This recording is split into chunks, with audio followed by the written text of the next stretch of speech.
Hey everybody, welcome to the Black Delegates podcast. This is episode 1, so this is going to be the real episode.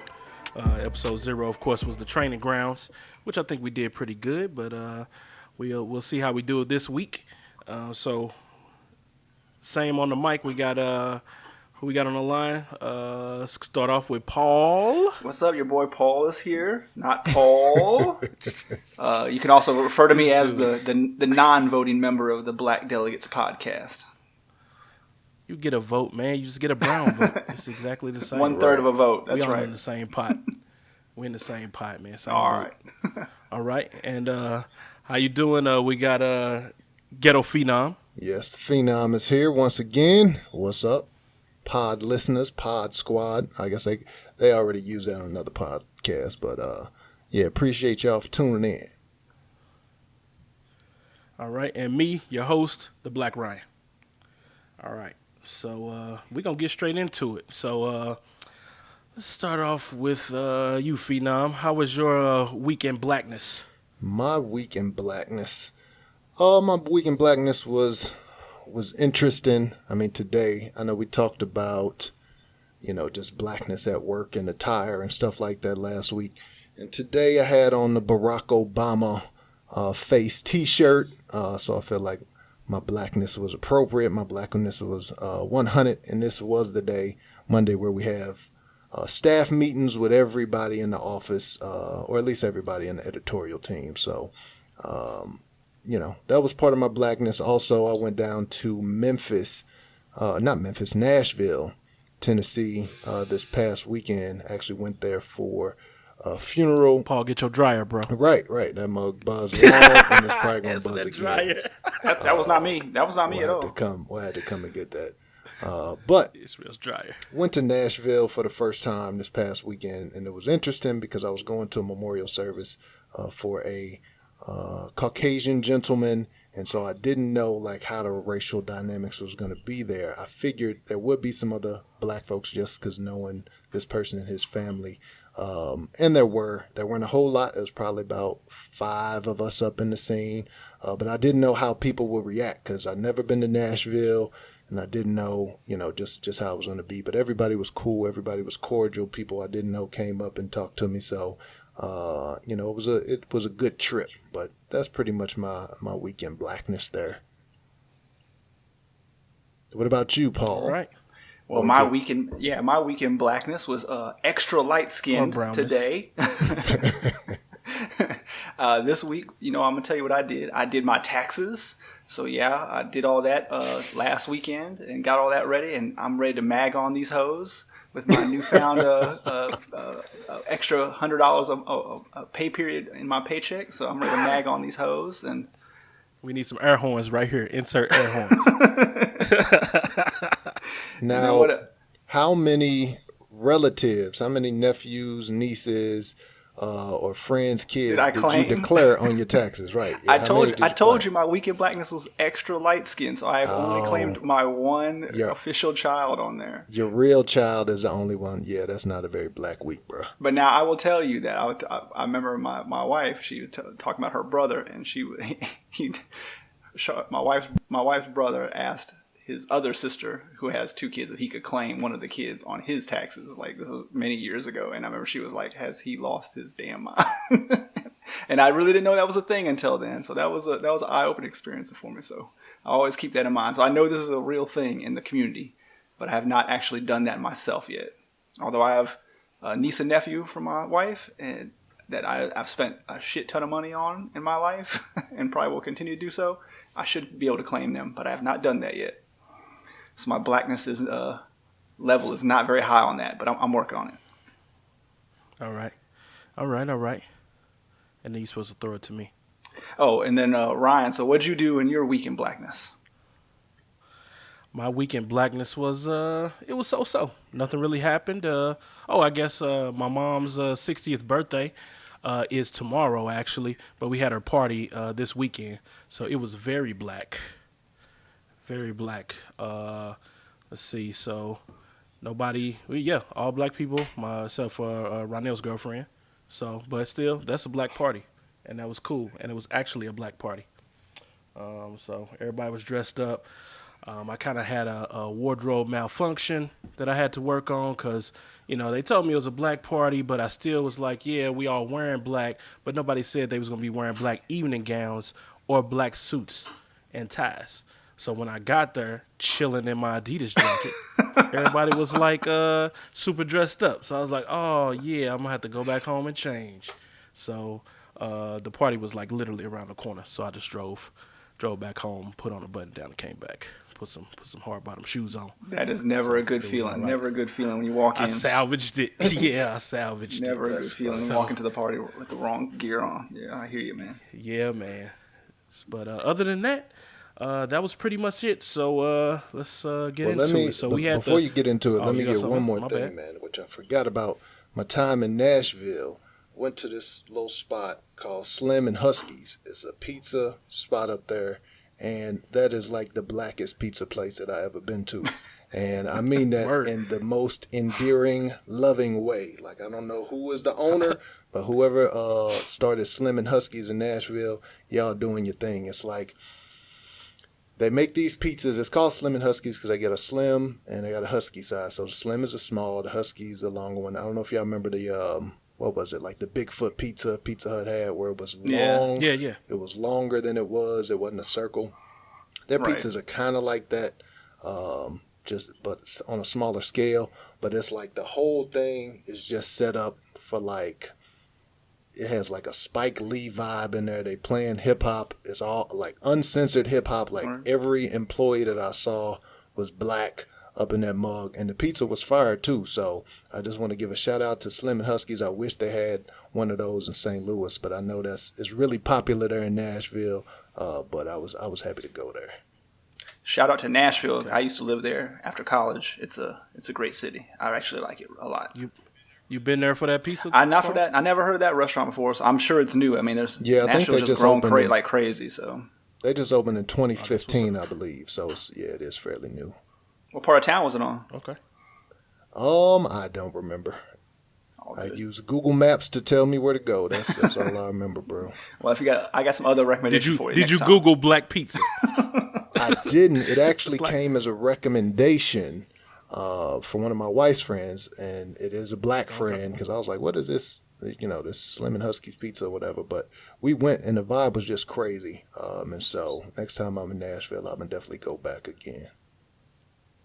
All right. Shout out to Slim and Huskies. All right. So, see, here we go. Another bad segue, mate. You can't segue from Slim and Husky to State of the Union. All right. Let's try one. Speaking of Slim and Husky, our Husky president had the State of the Union last week. That was terrible. It would have been better. That dude ain't Husky. But then again, he says he's Husky because he say he's 6'3" and like 240. He pushing LeBron James. Extra thick. Call him extra thick. That's what you call him. Yeah. Our thick president, he gave a State of the Union. I watched it. I don't know why. Normally I don't watch these, but I expected him to say something stupid, and I wanted to see it live, I must admit. So what about y'all? Did y'all get a chance to check that out? I watched the last 2 minutes of it. When I knew it was going off, I said, well, let me turn in and see. And, I figured, which basically what it was, that he would just get up there and lie and say a bunch of stuff that's not true, or he would just say a bunch of stuff that he didn't write. Now, Ryan, I remember you said that you always watch it, right? Because it sounded like you wanted to watch it so you wouldn't miss anything or something like that. Is that? Generally, yeah. Yeah, I watch it every year just because I just want to see what the tone of it is. Yeah, I usually try to watch it, but it's just like with him, like I just knew he was going to be lying. So, and now with CNN and these other news stations, they always give you the clips, the highlights. So that's basically what I did. Is the next day I went on and watched, one of those videos like the State of the Union in 2 minutes or 3 minutes or whatever. I just watched one of those. So what about you, Paul? Actually, for me, I've made a note not to watch it. I've really been trying to, for my New Year's resolution, try to focus on a little bit less politics in my life, even though it seems like you cannot avoid it in any way, shape, or form.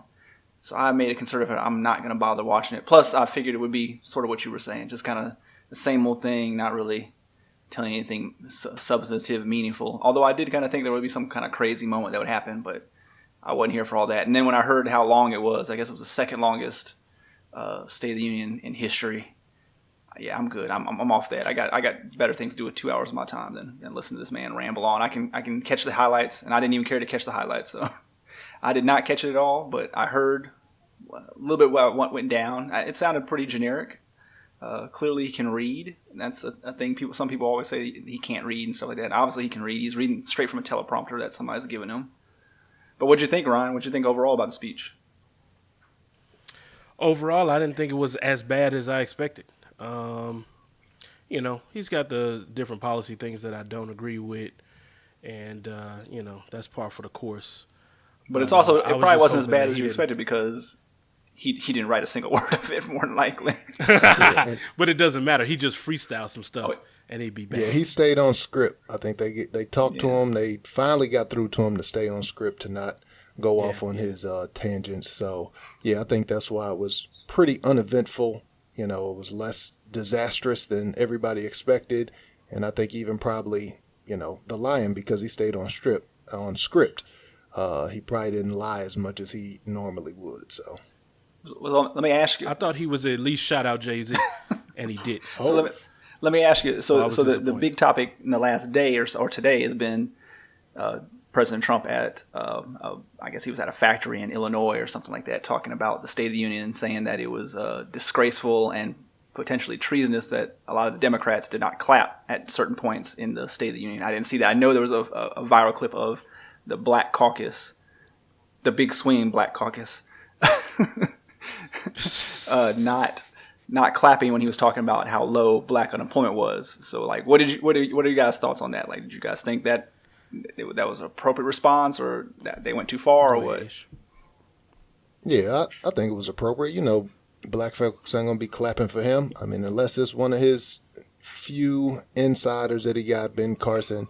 I think there was like one black dude that was clapping, within that the Black Caucus whenever he said that about the black unemployment. But I wasn't surprised. And no, we're not getting caught out there clapping for him like that. Like, that's a violation. You get uninvited from the picnic if we see you clapping for Trump or riding for Trump. So, no, we just going to mean mug him, and we're not going to give him the head nod. We're just going to look at him like he's crazy, and that's about what it is. There's actually two things I guess I kind of want to point out, I guess, with regards to that, because I know, man, I feel like in politics it's too much redlining where we picking a side. You either with me or you against me, and you can't say that you was against every single thing the man said, because he was sugarcoating a lot of it, and a lot of it kind of has some lies over the top, because that he said something different last week. But if he said it right then, some of those things you can't not clap for or not stand up for. You ain't gotta be standing up every time he says something, but at the same time, that's kind of how it works. If he says something that's something you can get on board with, then you probably could give a little bit of applause, at least a golf clap. No, not golf clapping. And the thing is that it's not even that some of the stuff that he said wasn't good, wasn't appropriate, wasn't admirable, but it's, if that person is lying. If we made a bet and I said, man, Ryan, I'm betting on the Patriots, $10,000. I'm going to give you the $10,000 if the Patriots lose. And I'm lying. You're not going to clap for that, or you're not going to take me seriously. So that's the thing. Because of his actions that he's had up until this point, nobody just takes him seriously. So he's wanting to get that applause just so he can see black people clapping. And, as soon as he get that picture of the Black Ryan applauding him, he's going to put that out on Twitter. He's going to say that, you love him, y'all the best of friends, and ain't nobody got time for all that. And the caption's going to say, my Black Ryan.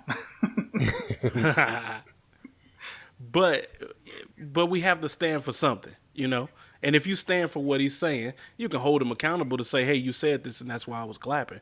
It's not like you're going to take the clapping out of context. You heard what he said, and you clapped at it. And I don't know. I think... and they did the same thing for Obama. The other side didn't clap when he said stuff. You can't say if he's getting up saying we want to get rid of all the nukes and then nobody clap. Man, stop it. Like, we all want to get rid of the nukes. It's okay to clap for that, and we got to be adult about it. I think so we can move. Let me take it one step further, and I I think I know where you're going at, Ryan. What your reaction is going to be, but I think some of the, at least some of the black members of Congress and some of the other maybe more liberal Democratic, they just didn't go to the State of the Union at all. I think Maxine Waters and a couple others at least did not do that. Did that. What's your feelings on that? Do you think that's appropriate? No, man, that's your job. Your job is to go to these kind of functions. It doesn't mean you're supporting everything the man says. Same thing with Obama. If those people didn't show up for Obama's State of the Union speech, I would say the exact same thing about them. Like you're in error. Yeah. You need to show up. You need to do your duty. And you need to clap when you need to clap and sit down when you need to sit down. Now, you ain't got to give them a standing ovation every 5 minutes like whatever the same party is for each president. That's stupid.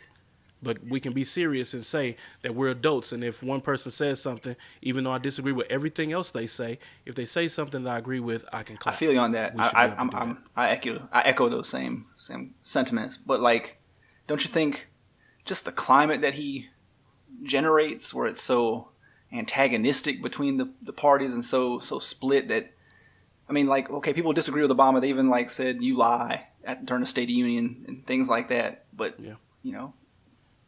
Not even showing up is would be kind of far fetched, because at least at the end of the day, Obama was really a pretty mild mannered kind of guy, and I mean they had their different disagreements and things like that. But I think he was he wasn't trying to cause chaos and all these other issues that we've never really experienced before in this country. So I wonder if he's bringing some of that on himself. I'm not saying it's justified. I see where you're coming from, but I'm just wondering, like, I can see like why people would say, like, why am I even going to this? It's just going to be a bunch of empty nothings, and the next day on Twitter I'm going to hear how he really feels instead of this canned speech he's about to give. So like, why am I wasting my time going to listen to this for 2? Because like I said, I wasn't going to listen to it. I'd rather hang out with my family or do this or that. I wasn't going to listen to that for 2 hours, because I knew the next morning it was going to be something totally different out of his mouth, because that's how he always is. I saw something, I believe on CNN, where they said that during the State of the Union, he told an untruth every 4.5 minutes, and for him, again, he's reading off script. So that was less often, than I would have expected. But, why waste my time if he's just going to sit up there and lie? And like Paul said, he is the one that is really being the antagonist, in a lot of these situations, and now he's going off on the FBI and the CIA, and, he's going off on, black folks. You say he gone off on Jay-Z, but the people in Charlottesville were very fine people. So, I understand, but it's that tone that he set. Like, I get your ideal, and I agree with you really for the most part. So even like when George W. Bush, I didn't agree with him, but I might watch that State of the Union or people in the past. But it's just like Trump, I just can't. I can't do it. Like, I'm going to follow it. I'm going to read up on it, but I don't really want to watch it live. And I've been listening to the audio book for, Fire and Fury. Fire and Fury. And that's interesting. You guys should read that, or you should listen to the audio book or whatever. I won't go into it deeply, but, it's interesting. And, of course, the next day he said it was the most watched State of the Union ever, which it wasn't. It wasn't. The numbers are out there. You can go and look at the numbers. He is going for the records, and that's everything. He just wants the biggest, the best, everything, the most watched ever. The last one was watched more than. He's actually going to add a new record today, because the biggest stock market decline in U.S. history happened today, at least by points, not by percentage terms, but by points. What happened today? So I don't know if he'll go on. That's Hillary's fault. That's Hillary and Obama's fault, bro. Exactly. What are you talking about? If they hadn't have put it so low in the first place, it wouldn't have had to rebound so high when I came in, and then it couldn't drop.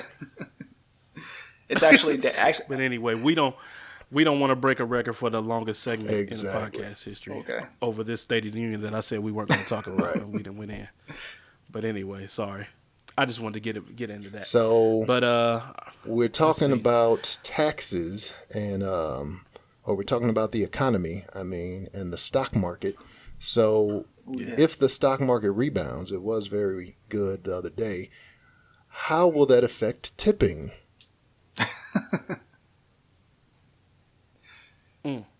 Don't change nothing for me. With service worker, why doesn't that change anything with you, Brian? What is your tipping etiquette? I'm not against tipping. These brothers been trying to vilify me in the group meet chats. You've been vilifying me in text messages. You've been dragging my name through the mud. I've been having to look inside my soul to see if I was just wrong. And I had to, I had to call my pastor.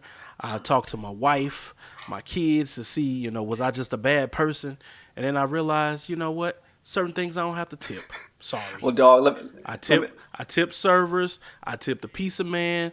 All those type of things. If you a valet in my car, I'll tip you.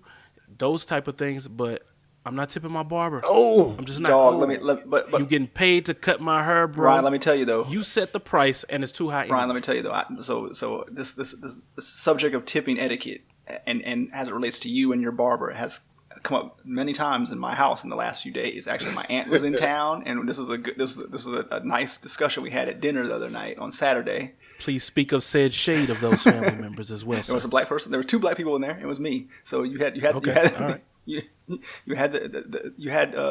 fellow people represented you, but just want to make sure we had a black delegation. But they were firmly opposed to your stance on not tipping your barber. Oh my God, y'all so crazy, you are a minority, and you are in the minority on this issue here, my brother. double minority. Double minority. So why do you not believe in tipping your barber? And especially, the show's called the Black Delegates, and black folks, we have a unique relationship with our barbers. Brother like me, I've been myself barber, doing the bald head thing, but when I was going to the barber, I always made sure that I tipped my barber, and I tipped him well, because that person is in control of like your life. They control your hairline, bro. Can ruin your hairline. Can ruin your month. Yeah, the hairline is like the most important thing for a black dude. So I haven't seen you lately, man. I don't know what your hairline is looking like. Is it looking like you don't tip, or is your barber just used to it? It's looking like it always look regular. It's fine. Ryan, all I know is when you get to that point where you got to fine. start getting that Ray Lewis Beijing in your hair, you better tip that man, because you're gonna start looking like Carlos Boozer out there. Look, man. Okay. What?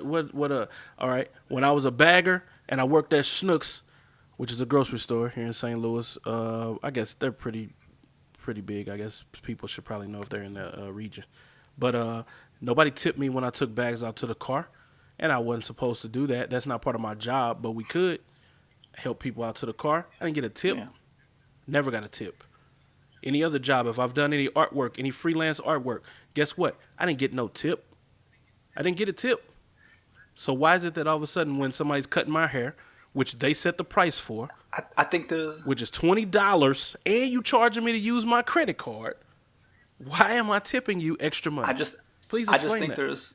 Personally, I speak for myself before I turn over to Ish, but I just think there's just certain professions that it's understood within the social fabric that tipping is involved. Name the professions. Name the professions off top, right now. Restaurant workers, barbers. Okay, they get paid. Pizza They get delivery paid. No, I'm gonna go guys. one by one. Hold up.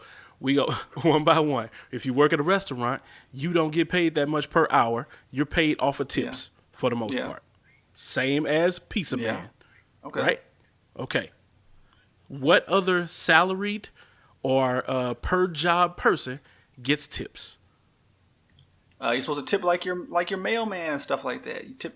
Why are we tipping the mailman, brother? They a government worker. Yeah, I don't know about that. The mailman. That's more questionable. But This that's dude, more questionable. Paul Rich though, man, he in another tax bracket. They be doing all kind of stuff, so he don't really. I told you. He could just mute his mic right now. He just throwing money around. Ryan, like I Dave promise you, Chappelle. I'm about to mag on these hoes with my tax refund check, Rich. but I am not giving that tax refund check to none of these damn garbage man or mailman or nothing like that. But I'm tipping my barber. TurboTax doesn't ask me how much do I tip I am tipping my barber. when I do my taxes. Look, all I can say is for myself, my mom worked in restaurants the whole time when I was, young, and that's how we made, that's how we got food on the table was through tips and things like that. And it wasn't high end restaurants. So I just feel like I always feel like because of that experience I had, like I feel like now that I'm doing okay in life, like it's like, hey, tip these people out, they do do a decent job and they take care of me. That's not the situation, though. That's not what we're talking about. I tip restaurant workers. I hear you, but the barber, I tip my servers. to me, the barber, first of all, like you said, they can ruin your. Matter of fact, I tip well. They can ruin your life. I mean, really, we should get into like what's the worst haircut you ever had, and that's really what goes to. I just think back to the bad haircuts I had when I was a kid, and I'm like, oh my god, I do not want to have that. It's just tough to find a good barber. So if you got one, take care. So of we them. should tip them so they don't mess up. But they don't really get that. They don't get that much money either because they Man, gotta they gotta pay rent. I wish I could get tipped every But day. they gotta pay rent on the place. They're on their booth or whatever like that. There's a lot of like economic. It's not like they're getting that whatever your haircut is $20. They ain't, unless they're the owner of the shop. They ain't getting that much out of that. I don't think. Man, I drive out of my way to be loyal to my barber to keep getting my haircut. I've been getting my haircut there for like 20 years, man. But With no tip. tip. I'm there. I'm going out of my way. I don't live in the hood no more. I'm driving all the way to the hood to get my haircut. I can get my haircut around the corner. That's the tip right there that I keep. Well, we should coming. open this up to the. And now my son get his haircut too. Yeah, Man, that's crazy. we got to do like a poll or something when like I that. asked you about your hairline, though, you said it was regular. It wasn't extra crispy. It wasn't extra fresh. Come on, man. And I think that's a direct result of your non-tipping. I bet the guy who leaves before you, I bet that hairline be fresh. Maybe it's the opposite. Maybe because when I look at my hair, it looks normal. So I'll be like, I ain't tipping you nothing. I ain't gonna say I ain't never tipped the man. Occasionally I done felt good and I done gave him a couple dollars. Give him a $5 or something.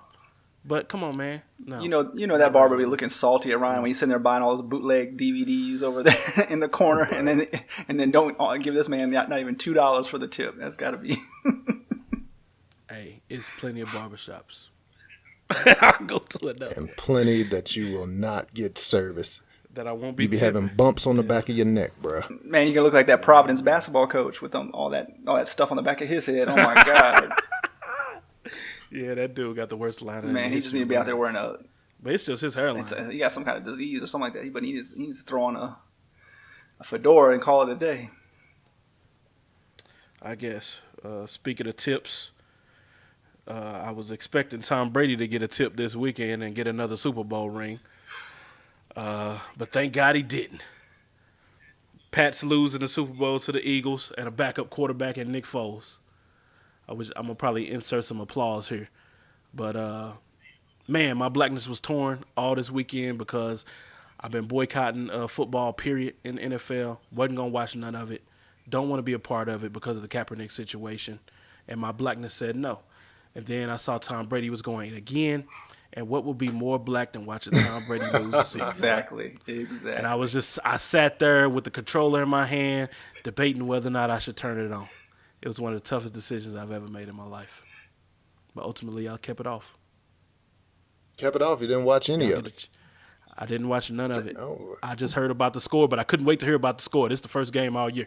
Did Tom Brady lose? Did Tom Brady lose? Does your wife care about And football? my wife was like, the Patriots lost. No, She didn't watch football, so she didn't watch none at all this year at all either. Wow, that's Nope. crazy. She better not watch the Super Bowl. I'm just saying. She ain't watching no basketball with me not once. Now, what about you, Paul? Did you watch the Super Bowl? Oh, I watched. I'm all for supporting. Kaepernick's stance. There's things I can debate. We can debate on. How it all progressed and is it the right. Is it the right. I guess response is the word. That's maybe a conversation for a different day. But I'm damn sure going to watch the Super Bowl, and I especially wanted to see Tom Brady lose. And hell, I mean, it was a really good game. I mean, the defense was terrible on both sides, but that was a really good game. Probably at least one of the better ones in the last 20 years. At the last minute, I still thought Tom Brady was going to win. 2 minutes left with Tom Brady has the ball in his hand, and one timeout. You thought like, hey, this dude's going to do it again, just like he always has. And man, that was What was the score at that point? It was whatever the final score was because there wasn't any more points. There was the kick after that. They were down by more than 7, though. No, they won by 8, so they were up 5 at that point. They were up 5, then they had the strip fumble, and then they kicked the field goal, so it put them up 8, and that was it. Oh, okay. Well, but it was a great game, man. I mean, start to finish, it was a great game. Long, crazy game. I mean, but that was definitely one for the ages. I mean, set so many records as far as offense and points and things like that. So yeah, I know. Ish, you said you watched the last 2 minutes. So last 2 minutes, yeah, I went through kind of the same dilemma as Ryan, although I didn't look at it as a dilemma, but I've been boycotting. I haven't been watching. I was actually at my nephew's book club meeting when the Super Bowl started. But I did get home, and while the game, I think, was in the second half, I was working on some other things, doing some stuff. But as the game got closer to an end, actually in our group chat, we're talking about it, and I heard, I noticed that Tom Brady might be about to lose. And then one of my partners who may be on the podcast in the future had a bunch of money on the game. For the Eagles, and so between wanting to know whether he was about to win a bunch of money or lose a bunch of money, and whether I was gonna have to console him or not, and the fact that Tom Brady, the hated Tom Brady, that he might be losing, I had to go ahead and turn it on for the last 2 minutes. So I watched that the very last play. I saw the field goal. So basically, from that point on, I did go ahead and watch it. So that was really like the only 2 minutes of football that I watched this year. And I was glad that Tom Brady lost, so that is a great thing. Pretty much everybody from St. Louis hates Tom Brady because the Patriots cheated the Rams while they were here. So I was glad to be able to see that. What I was not glad to see is how big of a fool these Philly fans acted after they won. I was loving it. I'm sorry. Hey, man, that's Philadelphia for you, though, man. They do that at every sport, right? Well, they don't win that much, so they don't have a chance. But they still act a fool. Still act a fool. That's true. Yes, the booing Santa Claus and things like that. There is a level of acting a fool that I understand. Like, look, I went to Mizzou, and Mizzou was terrible at football back when I was there, and so there was one point in time where, like, we tore down the goalpost like 3 straight games, and it was beating like 3 bomb teams. Kansas was one of them. So I understand people acting a fool, but the level of foolery that went on in Philadelphia, I saw this video, I'm sure y'all saw it too, where a fan, this isn't a guy who lost a bet. This isn't a Patriots fan who lost a bet. This is a guy with the Philadelphia Eagles jersey on, out in the streets, everybody kicking it, and this guy gets on his hands and knees in the middle of the street and ate some horse doo-doo. Well, got horse crap. What in the hell? What in the hell possesses you to eat horse crap? I got one word for you, and it's 4 letters, and it's METH. That's what that is right there. Some he had to be on something, but the fact that he got down and everybody in the crowd hyping him up, you know what I'm saying? That's what happens. Like, I've been around when the Cardinals won the World Series or the Rams won the Super Bowl, and it gets crazy out there. But everybody hyping him up like, yeah, do it, eat it, and this fool ate it. On camera. on a billion cameras. On camera. Like, what? Off the ground. He didn't even pick it up like a human being and put it to his mouth and eat it. This dude got down to the ground, put his mouth on the ground, and licked it up like a dog. Like, if you just kiss the dirty, I couldn't kiss the in the dirty Philly streets. but dog, let me just run through a list, because I was up. I watched the game. I had family over, so I had to drop them back off. But as soon as I got back home, I got on Twitter and was kind of like, just checking all the memes and stuff that I usually do. Pretty quickly, though, somebody pointed out that there was the hashtag Philly police scanner. And so this was comic enjoyment if you were up late last night. But there was a Philly police scanner website. I wish I had caught it live. It was great live. I listened to about 30 minutes of it, and there was only a few parts. But I'm just gonna rattle off memory the things that I read about the next morning that were on the scanner. There were 2 police horses stolen. One was recovered. They still hadn't found the other one by the morning.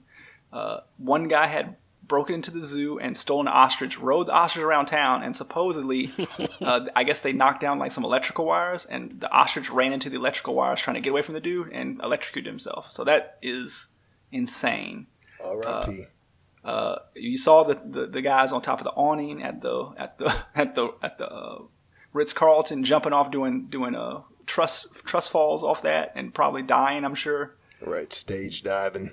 There was a girl with a horse head on, which, if you guys don't know, the Philly kind of mascot or like a little rallying cry has been putting these little horse heads on.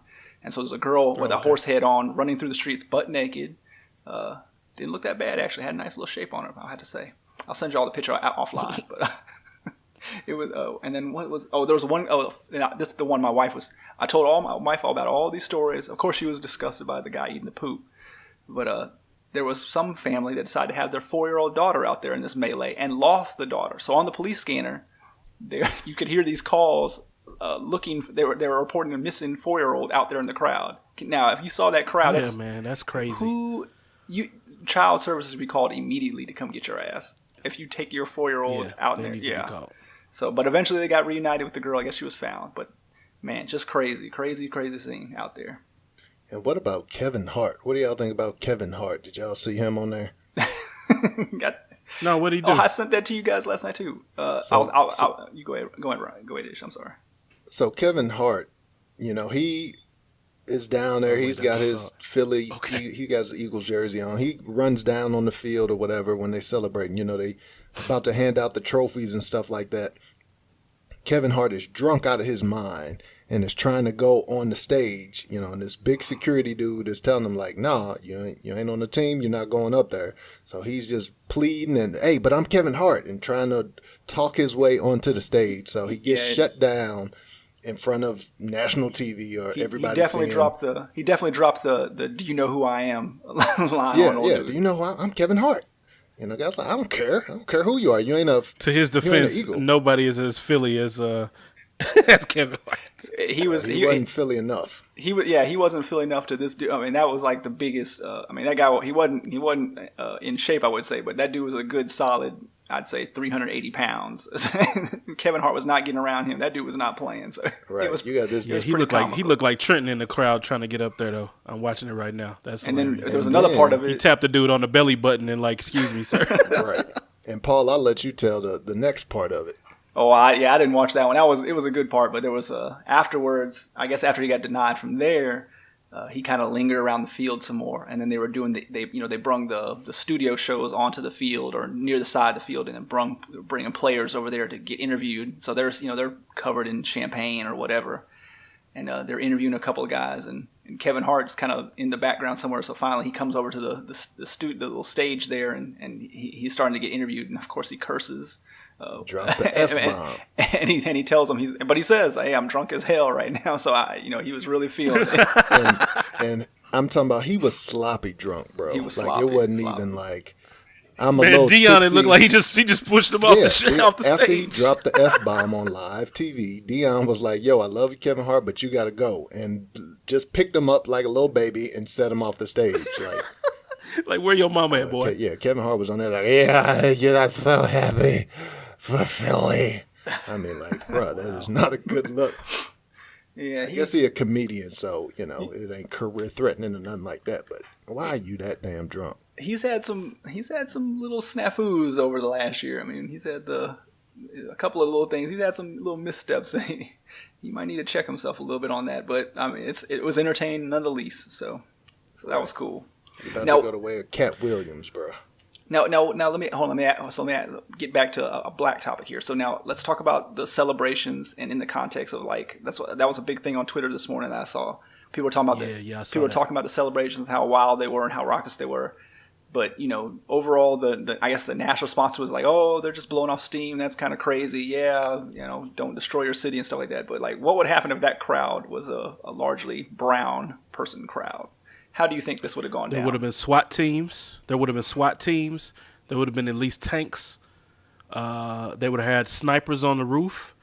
They would have been calling them thugs and other names. And, there definitely would have been a lot of people in handcuffs on the ground getting maced, tear gassed. It would have been pretty bad if it was black people. And we all know this. Right. And you see just with the language that the national media has used before, where if it's all black people out there, like Ryan said, they're thugs, they're, criminals, but when it's white folks and it's a Super Bowl celebration or World Championship celebration, they're revelers, they're partiers, they're fans who are happy. So yeah, it's completely a different story. I think everybody is aware of that. Now on the personal side, though, if this was your team, if this had been 5 years ago, the Rams won the Super Bowl, would you have been out in like a not to say a melee, but a crazy celebration downtown like this? And if so, like how far can black revelers go in a celebration like that? Is there a line that you shouldn't cross that the white people in the crowd can get away with that you guys cannot get away with? Oh yeah, I think whenever the Cardinals won the World Series last, I don't remember what year off the top of my head, but I live downtown, so I live right by the stadium. So I went out there and I kicked it with the folks. We went down Washington Avenue and we're screaming and hollering and people honking their horns. But as a black person, like that's about it. Like the most you could do is like scream and give people high fives. White people love to give high fives when they are happy. And it better be a slow high five. Don't go too No, fast. they'll do the fast high five. It really don't matter. If you win a championship, you getting every kind of high five that you can get. High, low, fast, hard, slow, whatever. They love the high five. And so I was out there with them doing that. We blocking up the streets and all that. But some of that stuff that you saw with the Eagles people, number one, I don't know where you're going to find a black person that's going to climb up on like a hotel awning or whatever and just dive off backwards. I don't think we don't do that. Nope. But some of that stuff, when you're talking about the ostrich, or when you're talking about people stealing stuff, oh yeah, we getting tased, we getting beat, we getting locked up. That ain't even happening. Yep. We would get 25 to life, man, for riding it. I guarantee it. And that's even if we was riding it back to the zoo. We was trying to take it back. We took it back from the dude, coaxed it into to be subdued, and then rode it back to the zoo to give it back to the zookeeper. We would get 25. Dog, all I know is I got to go to Philly this summer. I'm going to check out that zoo with the family, and I just I'm gonna give a little donation to the ostrich. I hope that ostrich is okay. So ostrich, wherever you're at, if you listen to this, I hope you're doing all right. He's dead. Is his family okay? I thought the ostrich got killed. They didn't say. They said they sent like animal rescue to come there. It wasn't confirmed whether he died or not, but they said allegedly he got electrocuted. There's no pictures of it. All right. Got you. Shout out to the Philly shout ostrich. To the ostrich. Man. Yeah, praying for you. Hey, get well soon, brother. Who got the GoFundMe? I need to start a GoFundMe for the Philly ostrich. Hey, he probably already got one, right, man. Rich, 100,000, 100,000 already. Black people getting choked out, but we didn't pay for that ostrich's ICU care. That ostrich got better health care than Thank God the ostrich okay. get better health care than everybody in America. Heck yeah, he does. Who was that? Susan Sarandon be doing those videos, like for the kids, or you get one of those actresses, cue up that music. That's sad, like commercials, one of those sad Willie Nelson songs songs for the ostrich Help Fund. Mm-hmm. So do we want to go into the next topic, fellas? Yeah, I think I can lead this one off. Yeah. So that was. I had a good segue, but Ish messed it up. I was gonna say, speaking of healthcare, Quincy Jones needs some healthcare because he seemed like he a bit busy with the ladies. Yeah, yes. At his age. So let's get into it. There was a article this week. Oh, go ahead, Ish. Go ahead. Sorry. No, I was gonna say actually, if you're talking about healthcare, one of the things that I read in the article Paul sent us, it was based off of a GQ article. Paul sent us one that was on delisted, but it pulled excerpts from GQ. So let me give that attribution to GQ first. But one interesting thing about the healthcare is it said that Quincy Jones goes to, I think it was like Switzerland for like 6 days out of the year, where he gets like this crazy medical treatment, and they told him they can keep him alive until he's 120 if he goes through these procedures or whatever, or just different treatment where they're trying to make sure that he stays healthy. I thought that was quite interesting. That's the same shit that Kobe did to his knees, bruh. That's the same shit that Kobe did to his knees. He's just doing it to his whole body. That's it. Man, all I know is how you got 22 women under hold any on, circumstances, don't, man. If you want to, don't steal it. You're gonna be poor. Ryan, let me run through the list of the hit list of what this article talks about. We can just kind of pick and choose different topics in here. So the article came out earlier this week, and I thought I had like uncovered. I caught this on Delisted, which is a great site. It's like it's like the extra white TMZ, but it has some good pop culture stuff. So I always check it out from time to time. But anyway, there was a GQ article with Quincy Jones, who, like Ish said, is like 88, 89 years old, something like that. 82, I don't know. He's old as shit. That's all I know. But in this article, he's talking about, among other things, how he has 22 girlfriends currently at his age. He also talks how about he used to buy drugs from Malcolm X before he was Malcolm X, before he went to prison, which is pretty insane. Street cred. He also talked. Well, that's the kind of theme of this whole article. It seems like he's trying to give himself a whole lot of street cred, which I don't really know why he needs more street cred. I mean, the man produced Thriller. He probably don't have to work a day in his life just living off Thriller royalties, but he wants more street cred. So he wants you to know that royalties don't get you street cred. He wants you to know that hey, money gets you street cred. So this dude's got 22 side pieces right now. This dude drove some Malcolm X back in the day. This dude turned down Marilyn Monroe for sex. So he turned down the chick that the president of the United States was, and potentially his brother was freaking off with back in the 60s. He watched Ray Charles shoot heroin into his own nutsack, into Ray Charles's nutsack. He talks spicy. Man, how random is that? He talks spicy about Elvis in this. And he also, this is the other thing, he says he was supposed to be at Sharon Tate's house on the night of the Manson family murders when the Manson family disciples came over there and killed that entire family. Supposedly he was supposed to be over there at that house that day, which seems a little preposterous to me because Sharon Tate was pregnant at the time, and I don't think Quincy Jones wanted anything to do with pregnant white women. He definitely wanted to do something with white women, but not pregnant white women. So I can't imagine he was going to hang out over that day. But if he says so, I believe what did he end up doing instead? That's probably doing cocaine off some other white woman's behind. But so that's kind of the highlights of the story. Did we lose Ishmael? Is he gone? Because I think we lost Ishmael. No, I'm here. Nope, it's only okay. Oh, you just didn't think none of that was funny? No, I had muted my mic and I didn't realize that it was still muted. Oh, okay. Well, I'll stop talking on the little rundown of the stuff, so we can just kind of go in through all of it. But I've kind of set the stage for a couple of different things, particularly the Ray Charles and the girlfriends issue. So we want to stop talking about the girlfriends mainly. That's the main. Yeah, let me tag you. Go ahead. So I can't talk about none of the stuff that he did because I ain't never done none of it. So the closest I can come is dating more than one woman at a time is very expensive. So if he want to keep his money, he needs to drop that number down to one. That's what he needs to do because I just remember when I was dating, man, it was expensive on the weekend, man. If you had a date on Friday, a date on Saturday, maybe a date on Sunday or something, you could be coming out of $150, man. That's too much.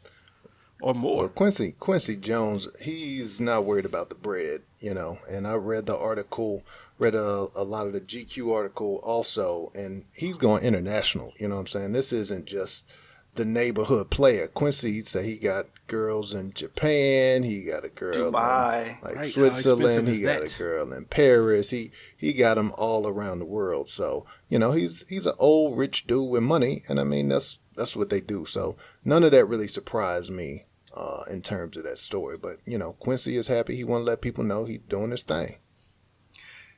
I just can't fathom it. It just seems. I mean, the dude, yeah, he's got a lot more money, access to things like that. But at that age, I just can't see juggling 22 women. Now, are there 22 different hookers that he has stashed around the country, around the world? That's what I. They probably close to it, man. I'm just saying, like, if you want to hang with Quincy, he probably doing all kind of stuff. Whatever you want to do, he doing. Y'all act like this is something new. Again, with the old wealthy man, finding younger women. It's basically a sugar daddy type position. Because in the article they asked him, hey, do the women know about each other? He said, yeah, I'm not gonna lie. Like once you get to this point, why lie? So it's an arrangement, not that much different, I think, from our president. He got his young wife that she initially got with him for the money, and I think it's just one of those type of situations. He's an old guy. You got some of these women who work at restaurants where Ryan ain't tipping, or they work in the hair salon. Ryan ain't giving no tips. They gotta make that money. Man, stop lying and saying I don't tip the restaurant workers. That's why workers, I changed man. it. I said the salon. So it's a salon worker. Dang. They hook Ryan up with the fresh cut. He couldn't give him no tip. So they like, yo, Quincy Jones walk in. I paid them what they asked me Quincy for. Jones walk in. He tipping him $5,000 off his haircut, and he don't even got that much hair. No. So, it's a business arrangement. So let's steer us away from maybe his exploits. But just on the girl topic, like, can you envision a scenario in which you yourself, if you're that same age that he is now, 82 or whatever it is, 84. and 84, and even it's say God forbid we're widowed or whatever like that, could you see yourself even juggling two women? I can't understand for life. I mean, No, 22, that's like crazy. no, I don't have the energy for that now at my age now. So I don't see how I have it at 84. It just seems impossible to me. What do you guys think? Paul, weren't you just I think talking that's about probably when you easy. get your tax money, how you about to be, what'd you say? MAGA in, yeah, MAGA. I'm gonna MAGA. But I ain't gonna mag on no other women. I'm magging on my damn self. That is funny. Sorry, Ryan, what were you saying? Man, I don't even know if I'm 84, man. I'm gonna sit down and I need to reassess my life choices, man, so I can make sure I can get into heaven or something. Not to make it religious, but I gotta chill. I can't be taking that cocaine, man. You know he on some Viagra. You know what I'm saying? But hey, if you ain't got no God out here, I mean, I guess, do you? Yeah, that's young boy stuff, man. That's what you do when you're young and I'm not trying to. That's not a good look at 84. Nah. But again, he's rich and famous, so it doesn't surprise me not a bit. How many kids does he have? He has Probably a two lot. daughters. The two daughters that they're actresses, which is kind of interesting. That's one of the things that crossed my mind when I'm reading this article, is because the daughter, at least Rashida Jones, who's we kind of know her from the acting, from The Office and Parks and Recreations and whatnot. But she's that's right. in the last few years, she's kind of taken kind of a feminist kind of approach. She's made some documentaries about feminism and like sex workers and things like that. I know she's got a documentary about that. So these kind of women's issues, she's really pushed herself to the forefront on. So it's kind of interesting that her dad's coming out with this article talking about how he's slaying 22 women all over the world. And so I think he even had to like walk back a little bit this interview after it came out and kind of hit the headlines, went viral and stuff like that. But it's interesting. He's got these two girls that I know of. At least he might have. I'm sure he has more kids than that. But those are the two I'm aware of. And one is kind of this kind of well-known feminist now. But the dad is clearly not listening to any of that mess right there. Oh, because there's a part in the article where he's talking about like, so how, the interviewer's asking her how old these girls are, like what's their range, and so that's where the retraction came in, because he kind of goes on this little riff where he says his daughters tell him like how old he can date, and it's based off how old his daughters are. Basically, he can't have girlfriends that are younger than his daughters. So he says like the age range now is like 32 to like 48, and so they were like, so the interviewer's like, well, you don't want to be with a woman like your, roughly your own age, and he starts going this nice rant about like, hell no, I don't want nobody, my own. Basically saying, no, I don't want nobody my own age. I want somebody 50 years younger than me or something like that. And So he can't be like Dane Cook and be 45 dating a 19-year-old. oh yeah, I heard about that too. Yeah, that's pretty okay. that's pretty unusual. Yeah, But at least that's in. You can at least, I mean, a 49-year-old and at least that dude, he's not 60 something. I mean, we know it happens all the time, but that 60-year age difference, that's kind of crazy, right? But whatever. like think about it, and that was part of the joke I heard about the Dane Cooks. He was like, Dane Cook's dating a chick who don't even remember when he was funny. Like she don't even know who he is. I'm not that much younger than him, and I don't remember when he was funny. So yeah, Quincy. There was a time where I was a Dane Cook fan, man. Yeah, during like right when people start hating him, I was like, this dude is funny as a mug. But that's just me. All right, we can move on from this one.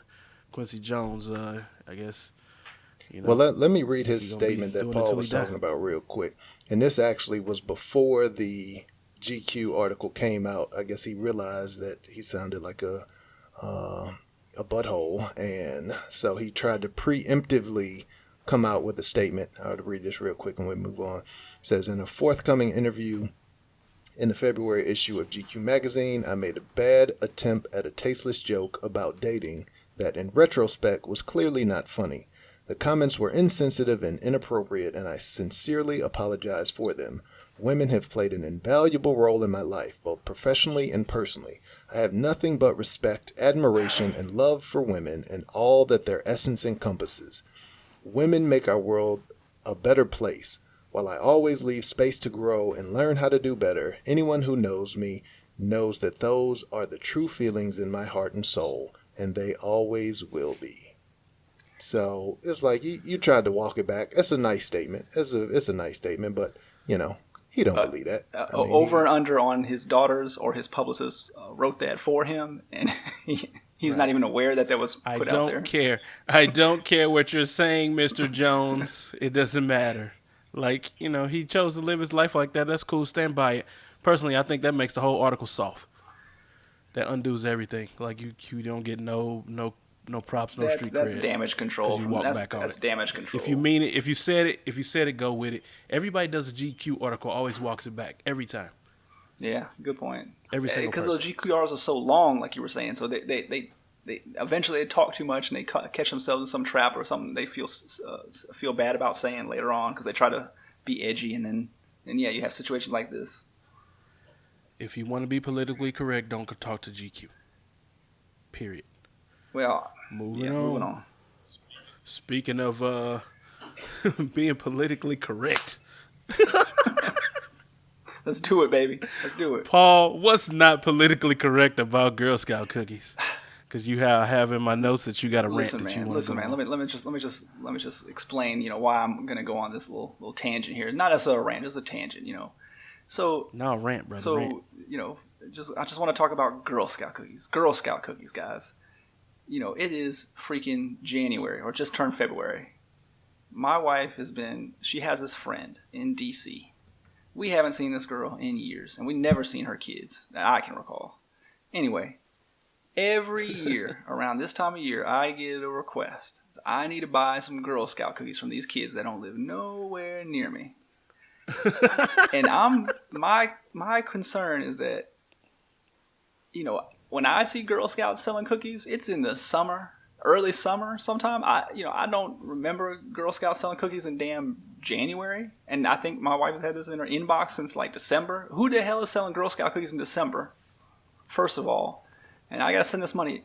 Do you know these boxes of cookies are like $6 a box, and you get it's all a scam, man. You get tricked into buying all these boxes, and you can't buy one. You have to buy multiple. So I gotta buy five. Buy 5. So it's January. What's the minimum? Well, no, there's no minimum, but you just kind of feel bad because you're like buying cookies from these little girls that you know. So it's always every year it's a debate like. So it's not that you can't. You feel like you. It's like tipping. I'm morally obligated to do this. Yeah. So. I see. Maybe just Sucka runs in your head. I'm not sure. I told you I'm extra light skinned this week, brother. I told you I'm extra light skinned this week. So I'm gonna start hitting you up for money, man. Right. We've been friends for too long. I ain't never asked for no cash. I might have to start sending you a couple text messages. Be like, oh, I'm sorry. I meant to send that Laclede gas bill to my wife. Right. Mistakenly sent it to you. Send them a text message like, yo, I'm in the pen, but they didn't take my phone. Can you wire me $250? Right. I'm going to go mail you some ramen noodles and call it a day.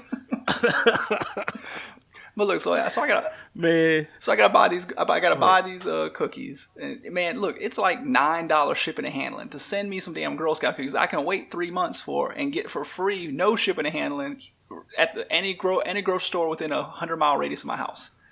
What the hell? Man, so I think you need to learn how to say no.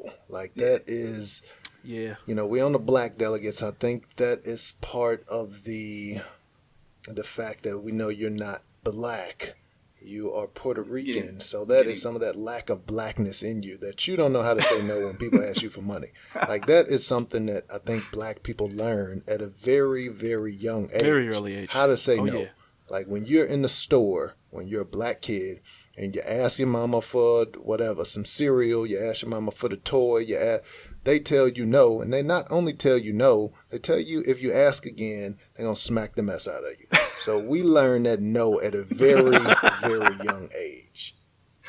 Okay, well, if you guys want to come smack the mess of my wife and tell her, hell no, I am giving your friend no damn money for no damn Girl Scout cookies that probably they bought last year and just put away in storage for 6 months and then sold to you. Why would we smack your wife? We're going to smack you. I'm not touching your wife. I'm going to smack you. You the one who got the problem. She's golden. Right. This dude trying to The get his wife hemmed up. You can't be a pushover over. We're going to start a segment on this podcast. I'm going to call it The Black Ryan Fix My Life. And every week, I want you to tell me a situation where you were taken advantage of, Paul. I want you to point at the diagram. Tell me where they hurt you. I got to get a haircut this week, so I should not tip this lady and then see what happens to my head next time I go and report back. It'll be fine, man. She's expecting a tip now because you've already trained her up. She wondering why you ain't tipping more, you cheap bastard. That's what she's thinking.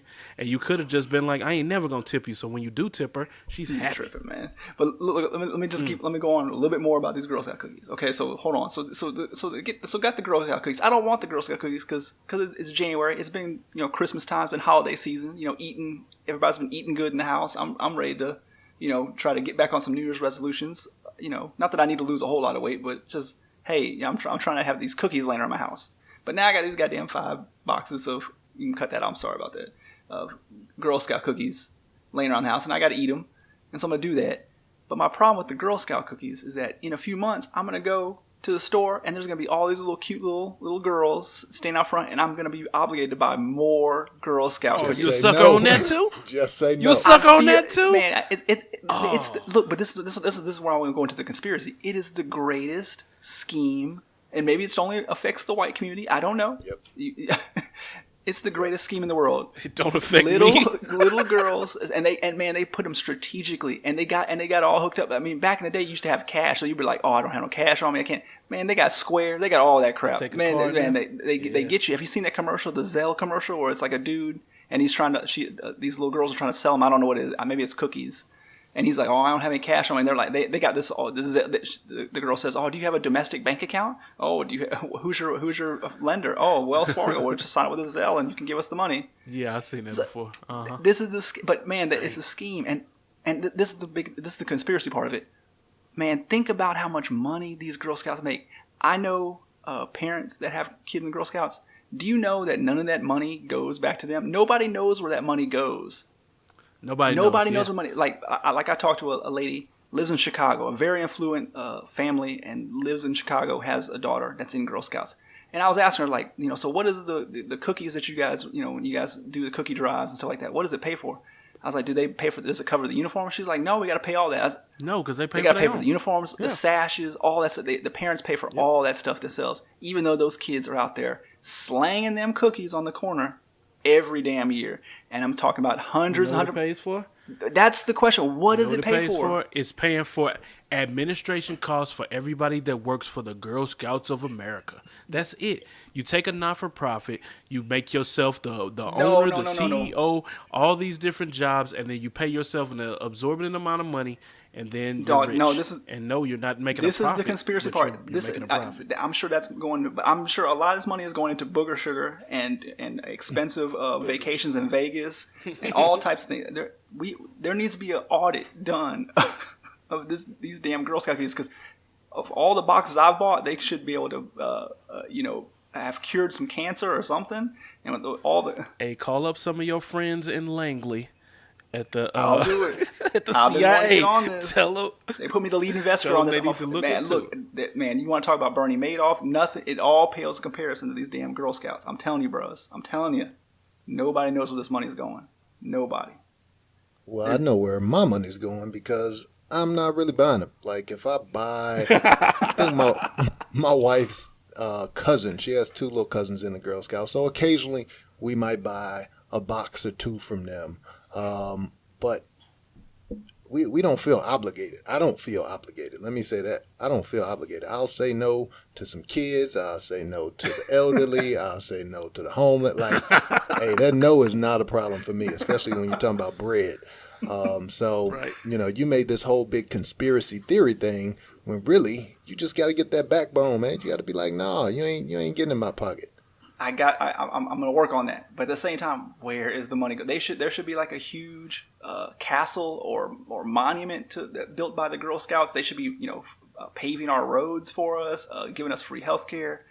Maybe the Girl Scouts are the Illuminati. That's what I'm saying. Nobody knows. Just do the math. The cookies, they can't cost more than $1.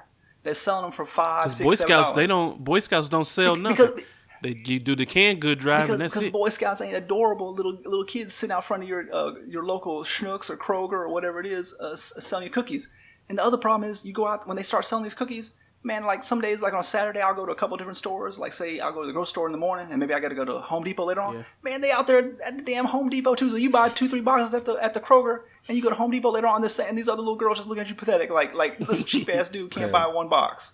Paul is one of those dudes that gets caught up in those like Nigerian email scams or those little scams where somebody call your house and was like, hey, your computer is giving some errors. I need to take over your computer really quickly. Like Paul's that real gullible dude that's just giving out bread left and right. If not wanting to help a former son of a prince of Nigeria is not an honorable thing to do, then I don't know what is. Okay, and I'm not gonna apologize for trying to do that. Okay, I'm sorry. About to make me a Nigerian burner account right now and send Paul. You don't even need a burner account, man. Just start asking him for money. He'll just give it to you.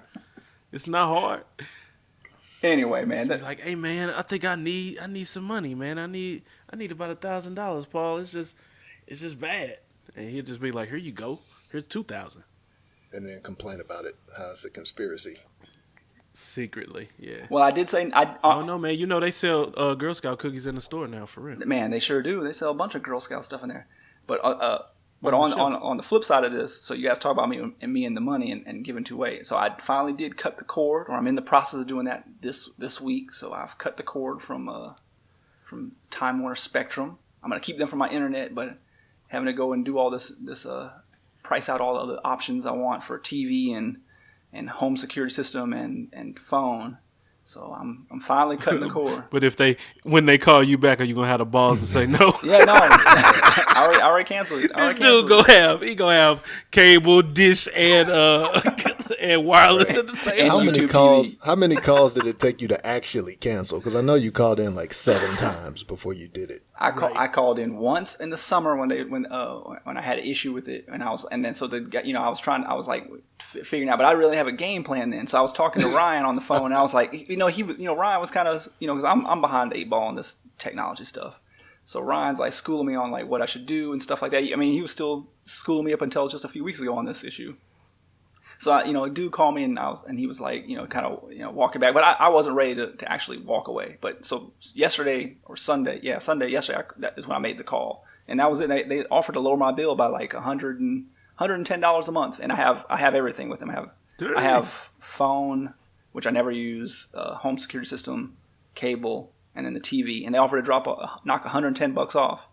But I knew that we were going to do it, just have the same debate in a year. So I was like, nah, screw it. Right. I'm just going to stick with y'all. So I took y'all's advice and I did that. So at least on that part of saying no, I'm going to try it.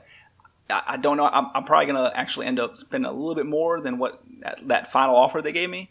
But it's just crazy, the pricing. Like, I mean, my bill was like $260, and it just kept raising up every like $20 every year. They would raise it up about $20 roughly.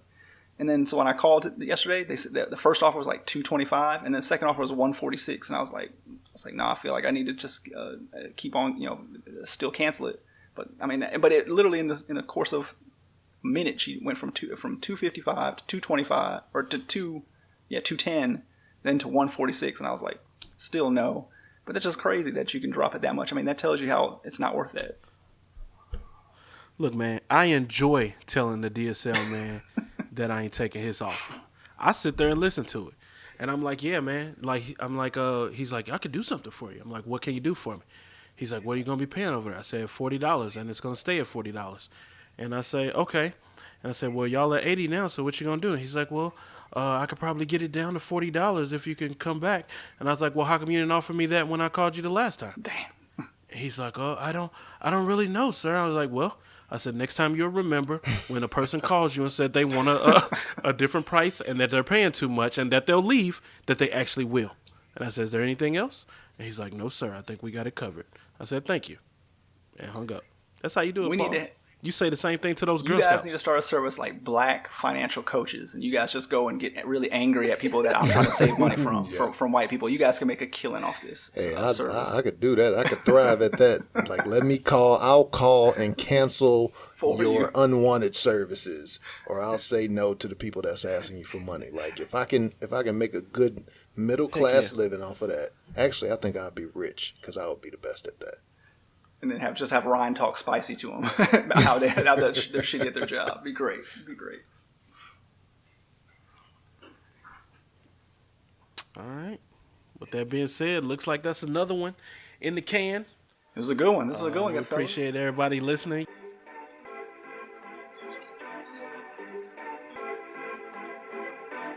But I guess likes, shares. If anybody's listening, if Paul and Ishmael's mom could just share it to at least their best friend or a spouse, that'd be greatly appreciated. I looked at the downloads and it said like 6, and I had downloaded it. So I'm trying to get our numbers up slowly but surely.